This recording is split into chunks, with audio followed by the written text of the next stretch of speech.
Assalamu alaikum wa rahmatullahi wa barakatuhu. Akkam nagaya fayyada. Ar'as video biratiin dhufee videoon arra dhufeeni kukkii dalaguutti jira yookaan buskuta. Video kana akka itti dalagu na waliin ilaalaa isiniin jedha. Warri channel kana subscribe na gootan hedduu galatooma. Warri subscribe na godhinillee subscribe na godha. Torbaanitti yeroo lama akkas video isinii fida. Kanaafuu please subscribe na godhuu hin dagatina. Kanaafuu videotti isin dabarsa na waliin tura isiniin jedha. Dhadhaa qaba. Dhadhaa laafee gartee odoo ka hedduu baqee bishaan hin ta'inillee odoo hin ta'in akkanatti hagana lallaafe kana asitti naqadhee soba akkanatti dhaha. Hageenni akka gaarii laafuttiin dhaha. Harkaanis dhahuu dandeettanii yookaan mashiin harkaa kanaan dhahuu dandeettanii yookaan ammoo harkaanillee dhahuu dandeettanii.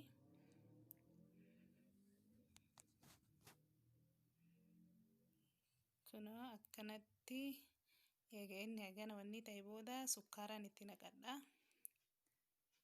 Sukkaaraa namuu hagaa fedhinnaa keessaniitiin itti naqattanii. Kunoo akkas sukkaaraa waliin dhahee eegas deebi'ee killee itti naqadha. Killee mataa itti naqaa.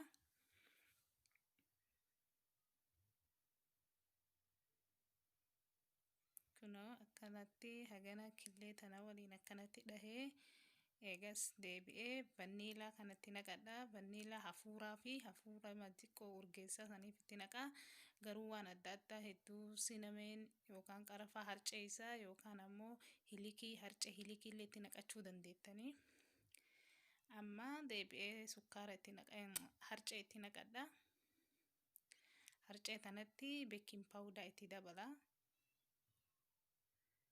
Eegas maraa amma akkanatti waliin dhahee eegas deebi'ee harkaan qamashadha. Akka gaarii akka wanni marti akka gaarii wal seentutti harkaan qamasha.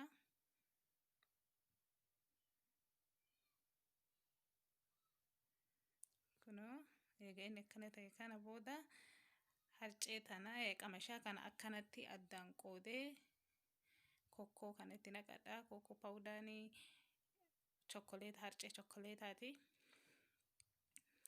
Jechuun dirqamaa miti aniin akka jechuun ijoolleemaaf akkanatti walitti naqee qamashama qofaanillee godhachuu dandeettanii. Eegas kunoo kaan ka adiitii fi ka gurraacha addaan bakka lamatti addaan qoodee jira. Ka adiitii fi ka gurraacha maraa adda addaan maree akkatti maruu na waliin ilaalaadha.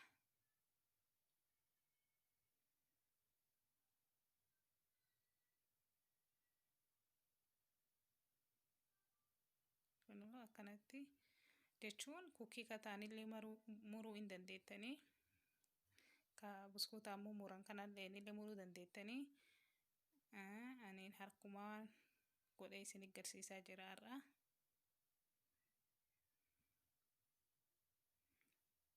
Egas ka adiitii fi ka gurraacha akkasitti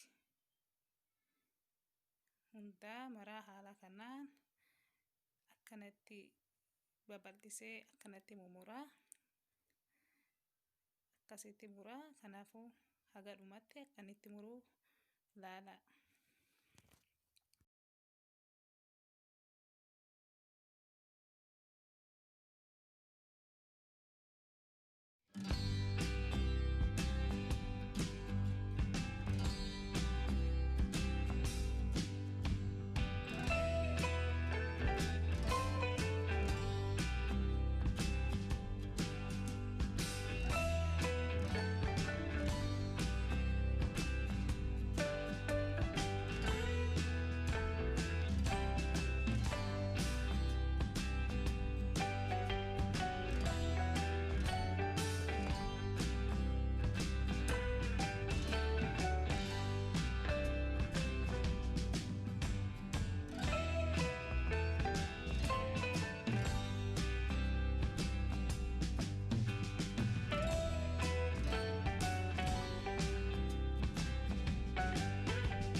muree jira akkanatti maraa muree kanatti saafaa kiyyarra kaa'ee kanumaan ibidda jala kaa'a. Oovena 350 keessa daqiiqaa 15 keessa kaa'ee kunoo bilchaatee hedduu bareedaadha shaayii waliini. Kanaafuu galatooma mana waliin turuu keessaniif subscribe naa gochuu hin dagatinaa. Yeroo biraa walitti deebina.